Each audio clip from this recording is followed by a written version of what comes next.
Sign it now or I'll destroy you in court, my husband said, pushing the papers toward me with one sharp finger. His lawyer sat beside him, calm and confident, nodding like this was already over. You have nothing, my husband continued. No job, no proof, no chance. My hands were shaking as I looked at the closed door.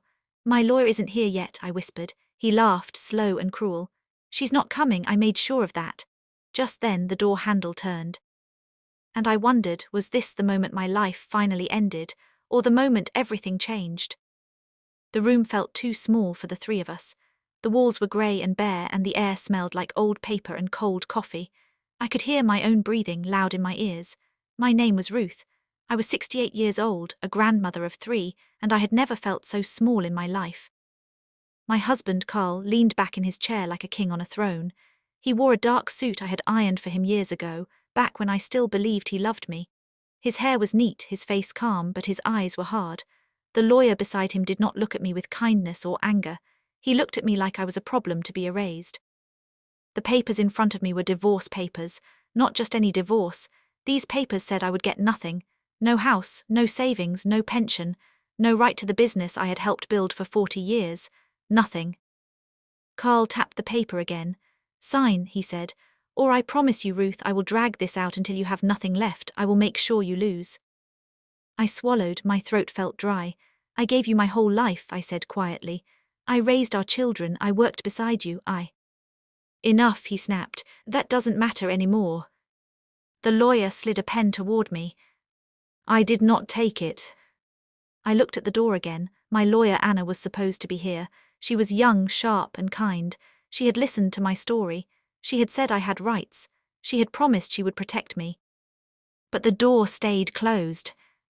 Carl leaned forward. She's not coming, he repeated, enjoying every word. I paid someone to make sure she missed her flight. My heart dropped. That was when the memory hit me, hard and fast. The memory of how I ended up here. How a grandmother who baked cookies and read bedtime stories became a woman being threatened in a cold office. And the story began long before this room. It began with silence. For years I ignored the signs. Carl had always been controlling, but I told myself it was just his way. He handled the money, he made the decisions, he said it was easier that way. I trusted him because he was my husband. When our children grew up and moved away, the house became quiet. Too quiet. Carl stayed out late. He guarded his phone. He stopped asking me about my day. Then one afternoon, I found a bank letter in the mail. It was not addressed to me. It said our savings account had been closed. I remember sitting at the kitchen table, holding that letter, my hands cold. When Carl came home, I showed it to him. Oh, that, he said quickly, just moving money around, business stuff. I wanted to believe him.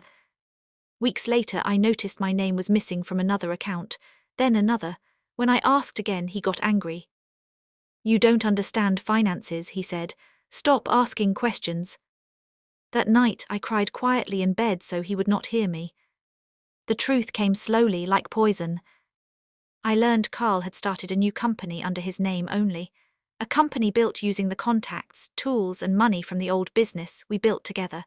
I learned he had been meeting a younger woman, someone who laughed at his jokes and called him brilliant. And then came the day he said the words that changed everything. I want a divorce.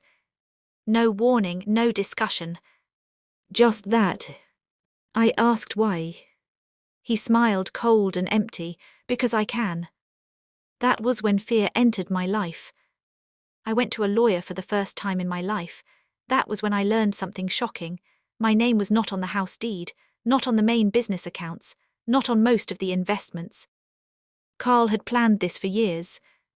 But you still have rights, Anna told me. You helped build everything, we can prove that. For the first time in months, I felt hope. Until today. Back in the office, the door still had not opened. My chest felt tight. Carl stood up, towering over me. This is your last chance, he said.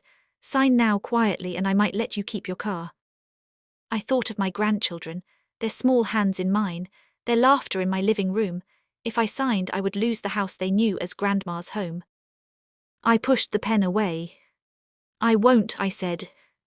Carl's face changed, the smile vanished. Then you leave here with nothing. He turned to the lawyer. "We're done." At that exact moment the door clicked. The handle moved. My heart stopped. Carl froze. The door began to open. And standing on the other side was not who Carl expected. As the door swung wider, I realized this meeting was not over. It was only just beginning. The door opened slowly, and every sound in the room seemed to stop breathing. Carl's confident smile disappeared. His lawyer straightened in his seat. I held my breath so hard my chest hurt. A woman stepped inside. She was not my lawyer. She was tall, with grey hair pulled back neatly, wearing a simple navy coat. Her eyes were sharp and calm. She looked around the room once, then fixed her gaze on Carl. "Sorry I'm late," she said evenly. "Traffic." Carl's mouth opened, then closed again. "Who are you?" he demanded. The woman reached into her bag and pulled out a badge. "My name is Margaret Hale. I work with the Financial Crimes Unit. I'm here as an observer." The word observer hung in the air like thunder. My heart started racing, not with fear but with confusion. This was not Anna. This was not part of the plan I knew. Carl laughed nervously. "This is a private legal meeting. You don't belong here." Margaret looked at him without blinking. "Actually, I do. This meeting involves the transfer of assets currently under review." The lawyer's face went pale. Carl turned to him sharply. "What is she talking about?" The lawyer swallowed. "Carl, we may need a moment." Margaret raised her hand. "No need, I'll be brief." She turned to me then, her eyes softening just a little. "Mrs. Whitman, I won't interrupt your meeting. I'm simply here to listen." Carl slammed his hand on the table. "This is ridiculous. Get out." Margaret did not move. "Mr. Whitman, threats and intimidation during asset negotiations are noted. Please continue." Silence filled the room. I sat there stunned. My hands were still shaking, but something inside me shifted. For the first time that day, Carl looked unsure. The lawyer leaned toward Carl and whispered urgently. Carl shook his head, then forced a smile. "This doesn't change anything," he said loudly. "She still has nothing." Margaret tilted her head. "That's interesting, because our records suggest otherwise." Carl stiffened. I felt dizzy. "Records? What records?" Margaret sat down in an empty chair near the wall and opened a notebook. "Please," she said calmly. "Go on." Carl glared at me. "Sign the papers," he hissed. "Now." I looked at the papers again. Then I looked at Margaret, then back at Carl. "No," I said quietly. Carl's face turned red. "You think this helps you?" he shouted, pointing at Margaret. "You're still broke, you still don't have proof." Margaret finally spoke again. "Proof is an interesting word, Mr. Whitman." She stood up and walked closer to the table. "Because proof doesn't always come from one place." Carl's lawyer stood suddenly. "This meeting is over," he said, his voice shaking. "We'll reschedule." Margaret smiled slightly. "That may be difficult." Carl grabbed his briefcase. "We're leaving." Margaret held up her hand. "Before you do, I'd like to ask one question." Carl froze. She looked straight at him. "Did you inform your wife that the company Whitman Logistics Solutions was sold last year?" My heart skipped. "Sold?" Carl stared at her. "That company is mine," he snapped. "She has nothing to do with it." Margaret nodded slowly. "And yet, for 27 years, Mrs. Whitman managed payroll, vendor contracts, and client communication for the original company. That qualifies as contribution." The lawyer's face had gone completely white. Carl pointed at me. "She was just helping, that's not ownership." Margaret flipped a page in her notebook. "Helping without pay, without a contract, while assets were moved quietly." The room felt like it was spinning. I remembered the long nights balancing books at the kitchen table, the weekends answering client calls, the years I was told, "You're just my wife, not an employee." Margaret turned to me. "Mrs. Whitman, may I ask you something?" I nodded, barely able to speak. "Did your husband ever tell you that your signature was used to secure loans?" My breath caught. "No." Carl exploded. "That's a lie." Margaret looked at him calmly. "We'll let the documents speak." She reached into her bag and pulled out a thin folder. She placed it on the table. sliding it just far enough that I could see my name printed on the first page. My signature. But I had never signed that. I felt sick. Carl's lawyer stumbled back into his chair. Carl, he whispered, you told me this was clean. Carl's eyes darted around the room. She's lying, he said, but his voice cracked. Margaret closed the folder. This meeting will continue, she said, or it will move to a much less comfortable place. Silence fell again. I stared at Carl, really stared at him for the first time in years. This man was not my husband anymore. He was a stranger who had built his future on my silence. And suddenly I understood something painful and clear. Carl had not just planned to leave me. He had planned to erase me. Margaret looked at me again. Your lawyer is on her way, she said gently. Her flight was delayed, not cancelled. Carl spun around. That's impossible. Margaret met his eyes. You tried, you just didn't succeed. My heart swelled with relief but also fear, because if Carl was willing to do all this, what else was he hiding? Carl sat down slowly, his hands shaking now. This isn't over, he muttered. Margaret nodded. No, she agreed, it's just starting. I leaned back in my chair, exhausted, overwhelmed. The room no longer felt like a place where I would lose everything. But it also didn't feel safe. Because the more truth came out, the more dangerous Carl became. And as I watched his face harden with quiet rage, I realized something terrifying. Carl was not done fighting. He was planning his next move. And I was no longer just his wife. I was his enemy. The door behind us closed softly. And I knew the next chapter of my life would be the most dangerous one yet. Carl did not speak for a long time. He just sat there, staring at the table, his jaw tight, his hands clenched. The lawyer beside him kept wiping sweat from his forehead with a handkerchief.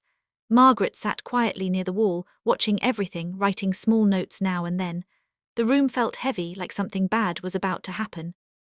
I was still trying to breathe normally. My heart was pounding, not just from fear, but from the shock of what I had just learned. Loans taken in my name, my signature copied, years of work erased, then used against me. I felt foolish, angry, heartbroken. Carl finally looked up at me. His eyes were cold again, but now there was something else mixed in. Panic. You always did like playing the victim, he said quietly. This is just another one of your tricks. I shook my head. I didn't know, I said. I swear I didn't know. Of course you did, he snapped. You just don't like getting caught. Margaret cleared her throat. Mr. Whitman, intimidation will not help your situation. Carl ignored her. He leaned closer to me. You think this woman can save you, he whispered. You have no idea what you're walking into. The words sent a chill through me. At that moment the door opened again. This time it was Anna.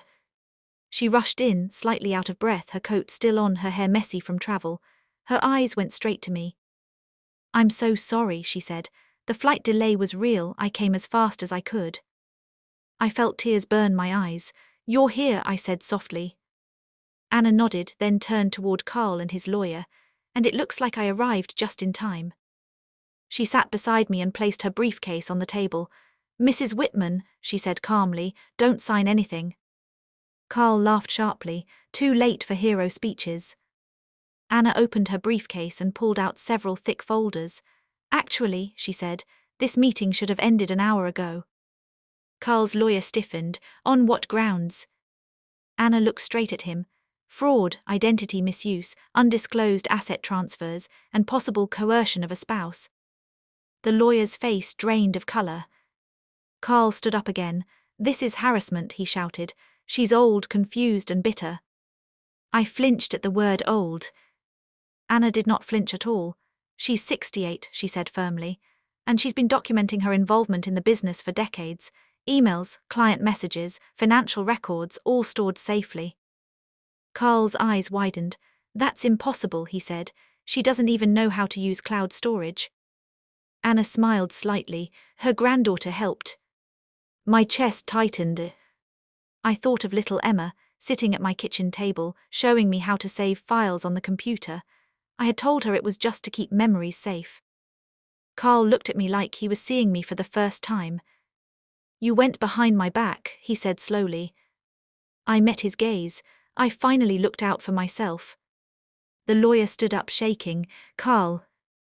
He whispered urgently, we need to stop this meeting. Margaret stood as well. I agree, she said. This has moved beyond negotiation. Carl slammed his fist on the table. You think you've won, he yelled at me. You think you're safe now. The room went quiet. I felt a deep fear rise in my chest, but I forced myself to speak. No, I said, but I'm not silent anymore. Carl stared at me, his face twisting with anger. You have no idea what you've done, he said. If this goes public, everything falls apart. Anna looked at him calmly. That's usually what happens when the truth comes out. Margaret closed her notebook. Mr. Whitman, she said, you are advised to leave. Further communication will go through legal channels only. Carl grabbed his briefcase and stormed toward the door. Before leaving, he turned back to me one last time. This isn't over, he said quietly. You'll regret this. Then he was gone. The door slammed behind him. I slumped back in my chair, my body shaking now that the danger had passed. Anna placed a hand over mine. You did the right thing, she said. I nodded, but my stomach was tight with worry. He sounded serious. Anna's face grew serious too. He is. Margaret stepped closer. Mrs. Whitman, she said gently, there's something else you need to know. My heart sank. What? We believe your husband has been hiding assets overseas, she said plainly, and we believe he may try to move or destroy evidence. The room felt cold again. Anna sighed. That means this will be a fight, she said, a long one. I closed my eyes and thought of my grandchildren again, of my home, of my life before fear took over. I'm ready, I said quietly. Anna squeezed my hand. Good, she said, because tomorrow we file everything. Margaret nodded, and tomorrow, she added, Mr. Whitman stops controlling the story. As they spoke, my phone buzzed softly in my bag. I pulled it out. It was a message from Carl. One short sentence. You have no idea how far I'm willing to go. My hands began to shake again. Because deep down I knew he meant it. And whatever was coming next would be worse than anything before. I did not sleep that night. I lay in my bed staring at the ceiling, listening to every sound the house made. The ticking clock, the wind outside, a car passing on the street. Every noise felt like a warning. Carl's message kept replaying in my mind. You have no idea how far I'm willing to go. By morning I understood something very clearly. This was no longer just about divorce or money. This was about control, and Carl hated losing control more than anything. Anna came to my house early the next day. She brought coffee and a calm voice, but even she looked tense. We filed everything this morning, she said. Fraud claims, asset concealment, financial abuse. I nodded. What happens now? Now, she said honestly, Carl will panic. She explained it slowly so I could understand. When people like Carl feel cornered, they do one of two things. They give up or they try to destroy evidence and people. I need you to be careful, Anna said. No meetings alone, no answering his calls. And please, if anything feels wrong, call me immediately. I promised her, but fear sat heavy in my chest. That afternoon, my daughter called. Mom, she said softly, Dad came by my house. My heart dropped. What did he want? He asked questions, she said. About you, about the kids, about whether you were talking. My hands tightened around the phone. What did you tell him? That you're fine, she said, and that he should talk to his lawyer.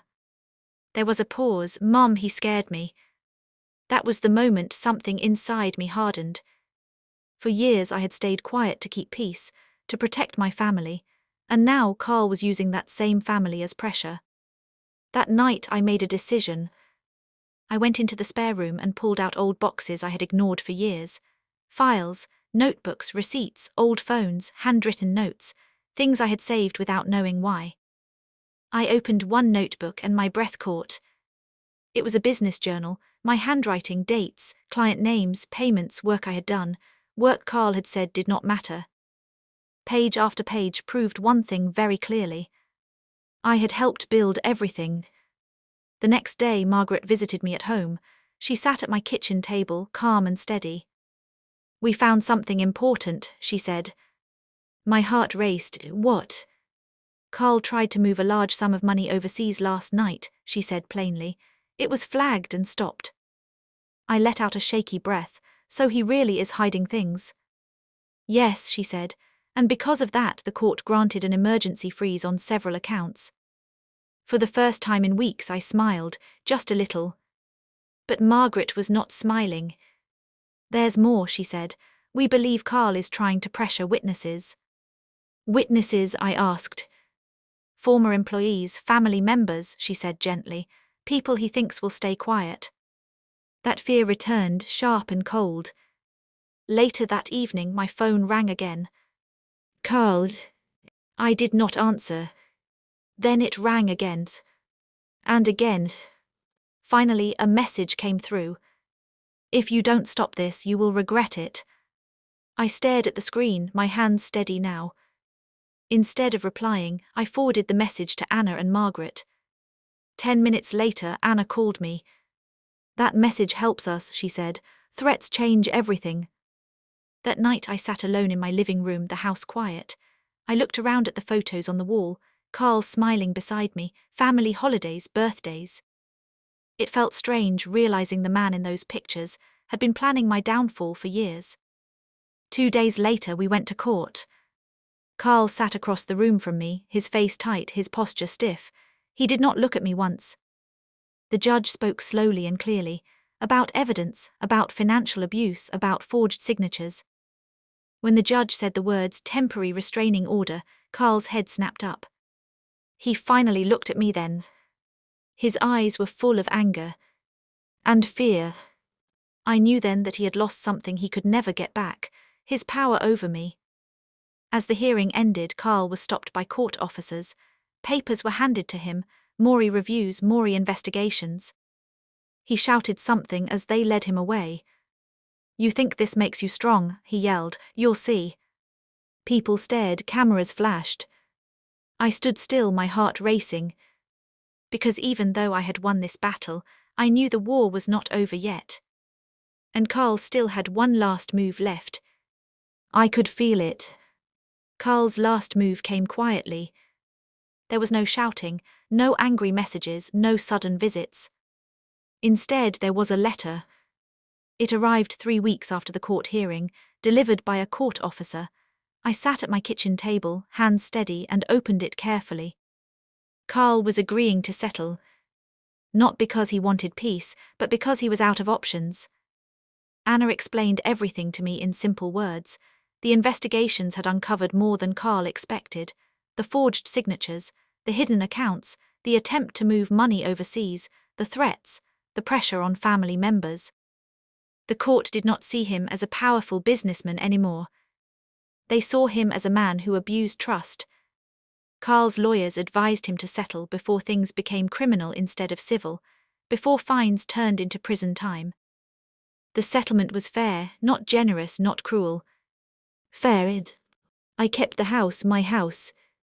I received a share of the business I helped build, paid over time. Enough to live without fear, enough to help my grandchildren with school, enough to breathe again. Carl was ordered to stay away from me and our family. All communication had to go through lawyers. He was removed from company leadership while investigations continued. When I heard the final decision, I did not cry. I felt something better. Relief. A few days later, Anna came by with papers for the last signatures. She smiled as I signed them. "You were brave," she said. I shook my head. I was tired of being silent. Margaret called that evening. "This case will help other people," she told me, "especially older women who think it's too late to speak."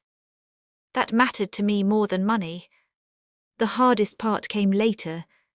Telling the grandchildren. I sat them down gently and explained that Grandpa would not be visiting anymore. I did not lie. I did not tell them he was evil. I told them the truth in a way they could understand. "Grandpa made choices that hurt people," I said, "and choices have consequences." They nodded. Children understand more than we think. Life slowly became quiet again. But it was a different kind of quiet. Not the silence of fear. The silence of peace. One afternoon I found an old photo album in the closet, pictures of Carl and me when we were young. I looked through them slowly. I did not feel anger. I felt clarity. Carl did not become cruel overnight. He became cruel because no one ever stopped him, because I had stayed quiet to keep the peace, because silence gave him power. That was the lesson.